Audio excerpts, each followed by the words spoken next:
Hello guys! Magandang araw sa inyong lahat. Ikwento ko lang yung nangyari sa amin today. So, ayun na, yung mga bata ko, yung boys ko is nasa school na. Si Dion, alas 8, tapos si Michael, alas 7 ng umaga. Tapos pag alis nila, pumunta kami sa quick care. Kasi yung anak naming pangatlo, si Sofia, ay 3 days na siyang may lagnat. Tapos, nag-worried yung ama. Kasi nagsusuka siya, nilagnat, nagsuka, ganun. Tapos, pag maglakad siya, ngarag-ngarag, parang lasing, ganun-ganun siya maglakad.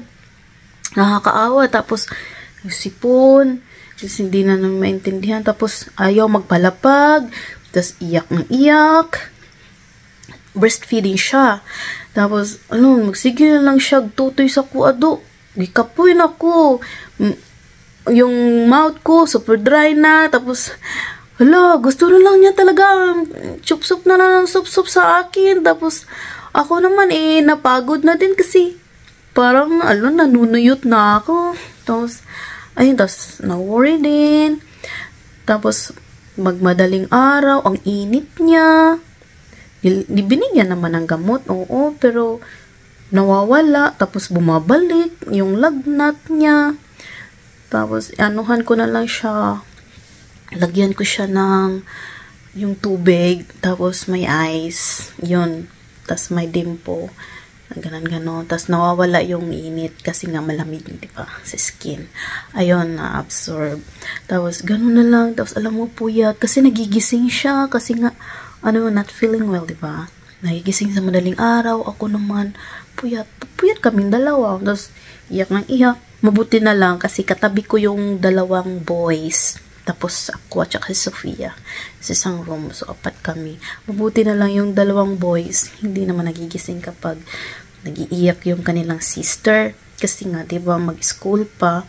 At saka, ayun, kanina, nagpunta kami sa quick care. Una naming pinuntahan, immediate physician. Doon sa, saan ba yun? Oswego. Tapos, nangyari? Hindi pala sila tumatanggap ng community, Blue Cross, Blue Shield, community health plans. Hindi pala sila tumatanggap ng ganong insurance.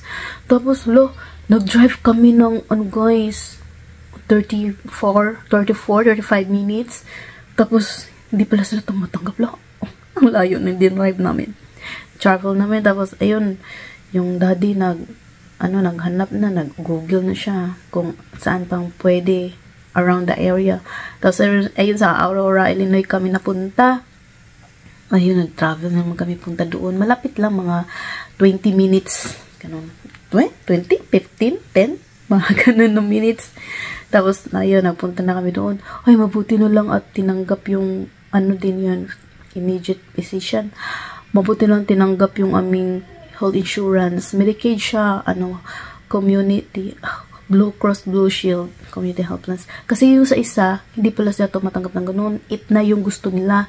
Tapos yung sa amin, Blue Cross, Blue Shield, community health plans. Tapos, mabuti na lang doon sa pangalawa. So, sa Aurora yun, Aurora, Illinois, tumanggap sila. Ayun. Oy, mabuti na kasi na-check up na din yung anak namin.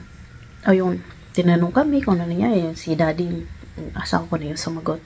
Tapos, after that, nag-suggest sila na swab-swab yung ilong. Tapos, ako yung nagkulkog sa ilong, guys. Ako yung nagkulkog para safe yung anak ko, yung hindi nila matusok sa loob-loob talaga, diba? Kasi dati, diba? Kasi doon talaga sa loob-loob ng ilong mo. Kasi ako, yung kulangot. Yung sipon at saka kulangot na yun. Malapit lang. Tatlong, cotton buds. 1, 2, tapos 3, Tapos, meron na. Tapos, check yung ears ni baby. Mayroon siyang ear infection dito sa right side, sa left wala. So, may ear infection ng chinek. Tapos, yun nga, ear infection. Tapos, result na yung sa ilong, wala daw COVID. Walang sakit. So, sa ear infection pala yung anak ko nagkaganon. Excuse me. Tapos, yung, may ano, sabi ng doctor na antibiotic. Ayun, nag-order na kami sa CVS. Excuse me, sa CVS, Ottawa. Oh my gosh, it was a very long day. Tapos timing lang din pag uwi namin. Kasi alas 3, darating yung school bus ng anak ko, si Dion, yung panganay. Alas 3, tapos alas 3:30 naman yung sa pangalawa kong anak. So, dumating kami ng bahay around 2:48 kami dumating ng bahay. So, tawan-tama lang, di ba, pagdating. Pero before that, tinawagan ko na yung driver ni Dion, yung maghatid kay Dion sa bahay. Tinawagan ko na baka malate kami, pero mabuti na lang hindi. Tapos ayun, okay na. Ayun, nasa bahay na kami, yung anak kong bunso. Ayun, nasa room natulog, tapos yung dalawa, yung boys, si Dion nag-play, tapos si Michael naman nag-watch ng kanyang movie, nag-watch ng YouTube sa TV, big TV. Ayun lang yung nangyari sa amin today, guys. Oh my gosh. And ako walang masyadong tulog buong gabi, pero sa car, nung papunta kami doon si asawa ko yung pinadrive ko. Ayun, kasi, naantok ko. Ayun, natulog ako buong drive papunta doon. Ayun, saka. Okay na, rest na ako.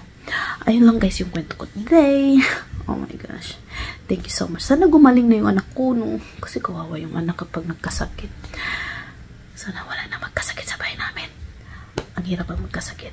Maraming salamat guys for watching. See you in the next video. Bye for now.